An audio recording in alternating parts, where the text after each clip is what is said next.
In professional services work, such as healthcare, law, and accounting, there are situations where workers don't know certain facts about a client or don't fully understand the client's profile. These occurrences are known as knowledge errors. So how do workers deal with knowledge errors to avoid problems and dangers for their clients?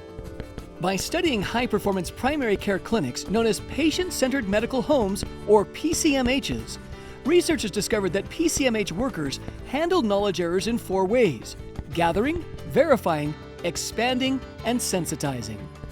PCMH workers often inherit patients who have been in the hospital for weeks or who may have had complications after surgery. But as PCMH workers proactively gather new information, such as records from hospitals, pharmacies, and other doctors, they begin to address the threats of incomplete, outdated, incorrect, and unknown information.